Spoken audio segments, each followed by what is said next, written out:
Hello ladies and gentlemen, welcome to my wonderful YouTube. Now ladies and gentlemen, I don't know if you can tell by my eyes, but I'm a little bit hungover. So what I'm going to do for you is do one of my favourite meals that I love to make when I'm hungover. Ladies and gentlemen, as always, there's loads of lessons. So if you do like these videos, don't forget to like and subscribe and enjoy the chaos. I love you all. Let's go get the whiteboard. Ladies and gentlemen, what we're going to do in this video is we're going to make a steak sandwich. Oh, well done, Martin. I'm going to show you, I call it the Japanese steak, but I don't know if it is a Japanese steak, but it's what I call it. So what we're going to do is we're going to talk about cooking a steak, all right? I've got a wonderful cheap bit of ribeye here from Aldi Doody. I love it, it's great. And then I'm going to show you how to do this Japanese steak. So basically what you do is you do some butter, some soy, a little bit of sugar, and it kind of makes this like deep, dirty, sextutan glaze that you just kind of like splat over, kind of like baste it around. So when you have it in the sandwich, get that meatiness, you punch some umami and salty, sweet. Got some onions, I'm gonna do a simple onion thing. I've got some of these sub rolls. Then we're gonna put some cheese through there. But as we go through, there's obviously loads of lessons. We're gonna talk about cooking temperatures of the steak. We're gonna talk about textures. We're gonna talk about caramelizing onions, all of those kind of stuff. While we're on the topic of caramelizing onions, there was an old piece of content that resurfaced because this person clearly can't make any more content, and he tried to rip me about my French onion soup I made. It's quite funny. Sometimes I just think it's chefs that have just, you know, lost their way and they're trying to be out of order to me for no reason.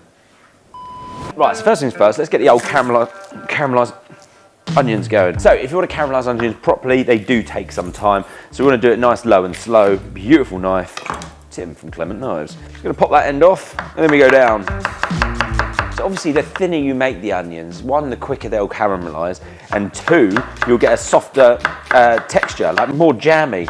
If you keep it chunky, then they're not going to cook down as much, are they? So I want them to dissolve. I like nice soft ones. In you go. Hey look, ladies and gentlemen, no tears. Not even a hungover man cries. You know why? Not because of these, but because I've got a sharp knife. When you've got a sharp knife, it cuts through the cell structure, so it doesn't make it all explode and juices go everywhere. Where'd you get your pans from, Mark? Nisbets. I had this one for about 5-6 years. Great, isn't it? It's called a saute pan. Right, pop you on, good glug of lube, nice pinch of salt. Just gonna let those tickle away.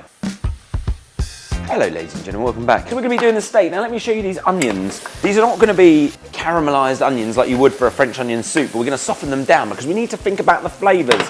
When you start doing things like this, you need to always talk to yourself, say it out loud. What does it taste like?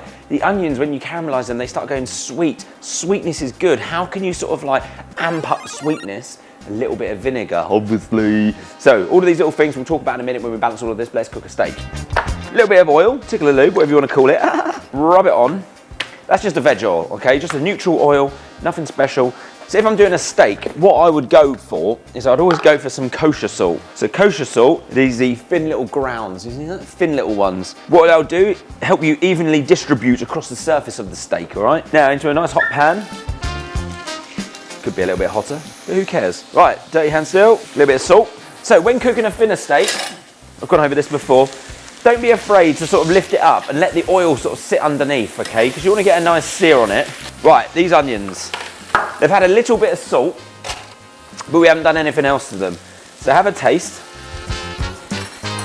They're delicious, but when you think of, as I said, sweet things, you can have something salty and a little bit meaty. Just get a bit smoky in it. Just need a little splash. That's it. Right, have another little go on these.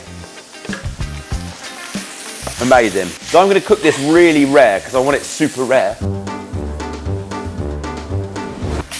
Right, this is going to be rare, very, very rare.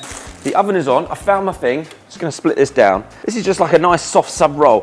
When you're having something like a steak sandwich or something, I hate it when you have like a really crunchy bread or a bread that you can't get your gob around. So that just goes into the oven just to warm up. Quite smoky in there. I'm going to bring this pan back. Now this is what I was saying about the old Japanese glaze or the Japanese steak. The only reason I call it a Japanese steak is because once, the only time I've ever been to Japan was for a stopover when I came back from Australia, and I went to a hotel and I ordered a steak. I don't even know what steak it was, but it cost me an absolute fortune because I didn't look at the menu. But it was this kind of rare seared, probably like a Kobe beef or something. I think it was something quite bougie. It just had this sort of such a deep, amazing sticky glaze on it. So I've kind of mimicked it and done a little bit of research. Butter, soy sauce, so obviously the saltiness, and then you balance that, all that sweetness with a little bit of sugar, just to sort of turn it into a nice glaze. Then you just have a taste.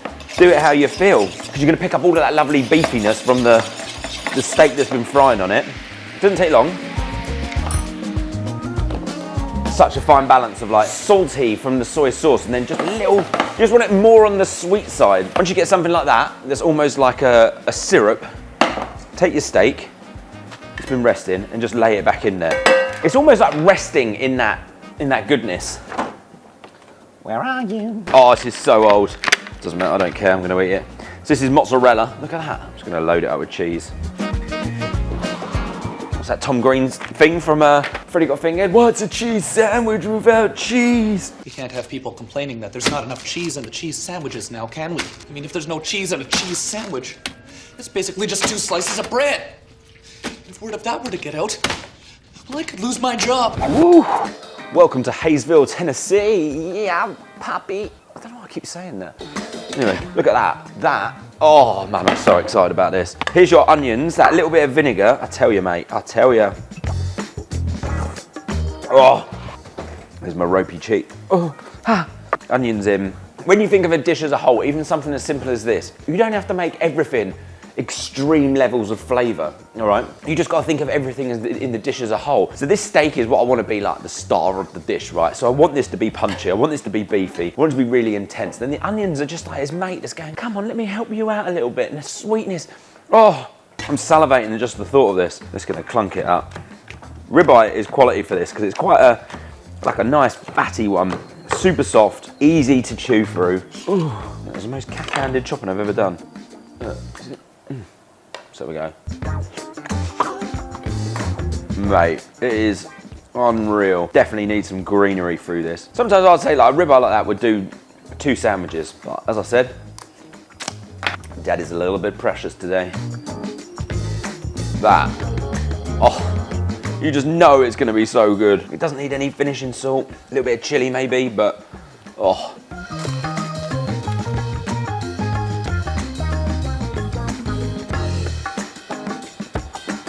It's so good. You know it's good. Those caramelized onions, honestly, are just like, they need it. It brings something to the party. 100 out of 10. Absolutely 100 out of 10. You could cook that ribeye well done and it would still be a million out of 10 with that sauce. Ladies and gentlemen, I'm back.